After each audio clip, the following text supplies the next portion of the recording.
আসসালামু আলাইকুম। ঢাকাতে লাস্ট মোমেন্টে দেখেন কি কুয়াশা, বাবা কুয়াশায় কিচ্ছু দেখা যাচ্ছে না। লাস্ট মোমেন্টে কুয়াশা আছে, তবে শীত নাই। আমার বাসায় স্টিল নো ফ্যান চলতেছে। এখন বাজে হচ্ছে সকাল 8টা, তারপরও মানে ঠান্ডাভাবে নাই, কিন্তু কুয়াশা আছে। এই লাস্ট মোমেন্টে কুয়াশাটা দিয়ে যে সূর্য মামাকে ঢেকে রাখছে। আর এই টাইমে কুয়াশা হওয়া মানে হচ্ছে আমের মুকুলের উপর অনেক প্রভাব পড়ে। আমি তো গ্রামে বেশটার সময় কেটেছি, প্রায় 6-7 বছর গ্রামে থেকেছি। তো এখন তো আমের মুকুলের সিজন। তো আমার দাদু বলতো এখন কুয়াশা হওয়া মানে হচ্ছে আমের বাস মারা, মানে এই কুয়াশার কারণে মুকুলগুলো নষ্ট হয়ে যায়। তো কুয়াশার মধ্যে আপনাদের ভিডিওতে ওয়েলকাম করছি। প্লিজ ভিডিওটা কন্টিনিউ করেন একটা লাইক দিয়ে। আসসালামু আলাইকুম, ফার্মলেস লিটল কিচেন অ্যান্ড ব্লগসে সবাইকে স্বাগতম। নতুন একটা ভিডিও নিয়ে হাজির হয়ে গেলাম। কেমন আছেন সবাই? সকালের নাস্তা থেকে স্টার্ট করছি। আজকে হচ্ছে চাপটি, ডিম, এরপর হচ্ছে বাঁধাকপি ভাজি। এই যে এটা দিয়ে সকালের নাস্তা। তো ঠিক আছে, আমরা সকালের নাস্তা থেকে ভিডিওটা স্টার্ট করছি। যা যা করছি মোটামুটি রান্নাবান্না সব কিছু আপনাদের মাঝে শেয়ার করব। আমার ভিডিওটার সঙ্গে থাকুন প্লিজ। যারা এখনও লাইক দেন নাই তারা একটা লাইক দিয়ে দিবেন। তো ঠিক আছে, খেয়ে নিই। খাওয়া দাওয়া কমপ্লিট করে ফেললাম। এখন দুপুরে রান্না এসেছি। দুপুরে আজকে রান্না করবো যে ফুলকপি দিয়ে, আলু দিয়ে, সিম দিয়ে, টমেটো দিয়ে হচ্ছে কালবোয়াশ মাছ, আর হচ্ছে ব্রোকলি ভাজি করব গাজর দিয়ে। এরপর হচ্ছে রান্না করব সামুদ্রিক গুঁড়া চিংড়ি দিয়ে খেসারি কলাই শাক। এখানে মরিচ পেঁয়াজ কেটে নিয়েছি। এই হচ্ছে কাটাকাটি ওভারঅল লুক।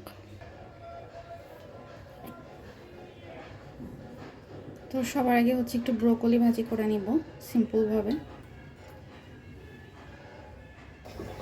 তো ব্রোকলিটাকে প্রথমে তারপর হচ্ছে গাজর, পেঁয়াজ, কাঁচামরিচ, বিসমিল্লাহ, লবণ দিয়ে একটু সটে করে নিব, হালকা একটু করে ভেজে নিব। গ্রিন গ্রিন ভেজিটেবল দেখতেও সুন্দর লাগে, খেতেও মজা লাগে।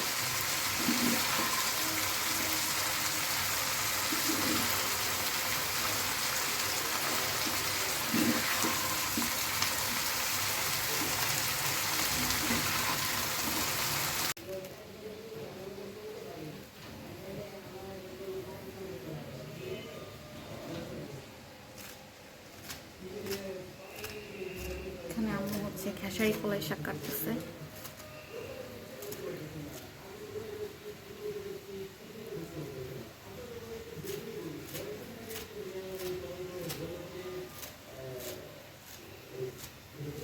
চিকন চিকন করে ডাইরেক্ট হচ্ছে তেলে দেওয়া যাবে।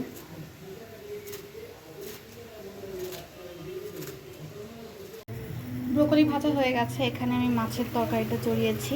মাছের তরকারিটা হচ্ছে রান্না। এইটা রেসিপি শেয়ার করলাম না, কারণ বহুতবার করছি। এখন চলেন শাকের রেসিপিটা শেয়ার করি। এখানে দেখতে পেয়েছেন যে শাশুড়ি মা খুব সুন্দর করে হচ্ছে শাকটা কেটেছে, একদম মিহি করে। তো এইটা হচ্ছে এখন বাগার দিব। তো চলেন রেসিপিটা শেয়ার করি। তো প্রথমে প্যানের মধ্যে দিয়ে দিব হচ্ছে সর্ষের তেল। এই শাকটা রান্নার ক্ষেত্রে সরিষা বা যে কোনো তেলের পরিমাণটা একটু বাড়িয়ে দিতে হবে। আর এই শাক রান্নার ক্ষেত্রে একটু সরিষা তেলটাই ব্যবহার করার চেষ্টা করবেন, দেখবেন টেস্টটাই ভিন্ন লেভেলে চলে গেছে। আমি এখানে চিংড়ি মাছ ব্যবহার করছি, বিসমিল্লাহ। এইটা কিন্তু টাকি মাছ দিয়ে রান্না করলে অনেক মজা লাগে। প্রথমে মাছটা একটু ভেজে নেবো হালকা করে।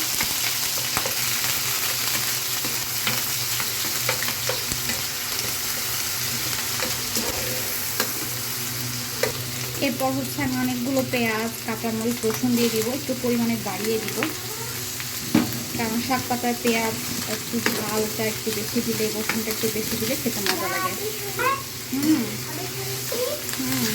ঠিক শোনাচ্ছে। জাম থাকে, জাম খাওয়া যায় না। খাওয়া যায় না, এটা তো আনহেলদি খাবার, তারপর তো আমরা খাই। ফুচকা, চটপটি এগুলো ভালো জিনিস না। যদি বাসায় বানানো হয় তখন ভালো, আর না হলে ভালো না। একটু লবণ দিয়ে দিব, একবারে শাকের সাথে যাতে হয়ে যায় সেইভাবে। আর একটু হলুদ দিয়ে দিব চিংড়ি মাছের জন্য, আর আমি শাকের মধ্যে হলুদ দিই হালকা করে। আর একটু ভেজে নেব।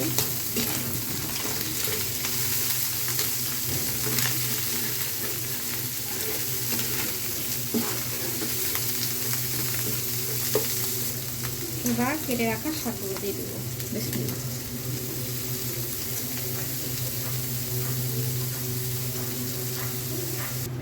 ব্যাস এখন হচ্ছে নেড়ে চেড়ে দিয়ে তারপর হচ্ছে রান্নাটা করে নিব। দেখেন যে শাক থেকে বেশ কিছুটা পানি বেরিয়েছে, আর একটু পানি দিব আমি এখানে এক্সট্রা, যাতে করে শাকটা সুন্দর মতন মোলায়েম হয়ে যায় বা নরম হয়ে যায়।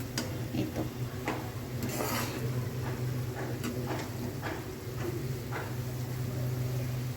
চলে আসছি দুপুরের লাঞ্চে। আর আজকে লাঞ্চ করব যেগুলো দিয়ে সবগুলো একসাথে সাজিয়ে নিই। প্রথমে আছে কলাই শাক ভাজি, যেটা রান্না করেছিলাম মজা করে। এখানে আছে হচ্ছে বাঁধাকপি ভাজি, এরপর টমেটো সালাদ, আর আছে হচ্ছে লেফটোভার লাউ তরকারি, এই যে ফুলকপির তরকারি, ফুলকপি দিয়ে সিম দিয়ে আলু দিয়ে যে মাছের তরকারিটা রান্না করেছিলাম সেই। এই যে আমার লাঞ্চ। তো ঠিক আছে, মজা করে খেয়ে নিই। প্রথমে হচ্ছে সবজি দিয়ে খাওয়া স্টার্ট করব। তো ঠিক আছে, আমরা মজা করে খেয়ে নিই।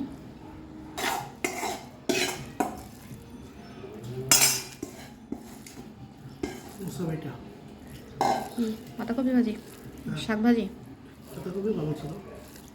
শাক ভাজি মজা লাগছে। ছোট চিংড়ি মাছ দিয়ে করছি। বিসমিল্লাহ করি। তো ঠিক আছে, খেয়ে নিই। একটু শাক দিয়ে খেয়ে নিই। এটার সাথে একটু কাঁচামরিচ নিলে ভালো হতো, তাই না?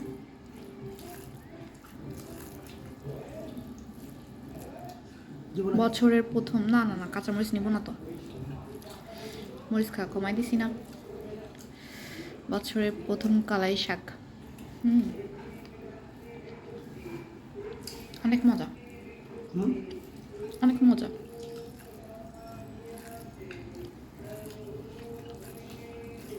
আপনারা কিন্তু এভাবে শাক ভাজি করে খেয়ে দেখতে পারেন, কলাই শাক। কারণ অফ সিজনে তো এই শাকগুলো পাওয়া যায় না। বেশি বেশি শাকসবজি খেয়ে নেবেন এখন।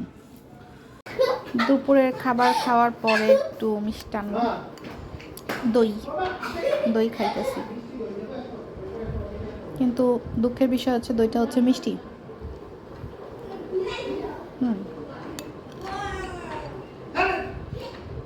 এতটা খাওয়া যাবে না, জাস্ট 2-3 চামচ খাওয়া যাবে। তো ঠিক আছে, ছোট একটা ভিডিও নিয়ে হাজির হয়েছিলাম। আশা করছি আপনাদের কাছে ভালো লেগেছে। দেখা হবে নেক্সট ভিডিওতে। সে পর্যন্ত সবাই অনেক বেশি ভালো থাকেন, আমার জন্য দোয়া করবেন। আসসালামু আলাইকুম, আল্লাহ হাফেজ।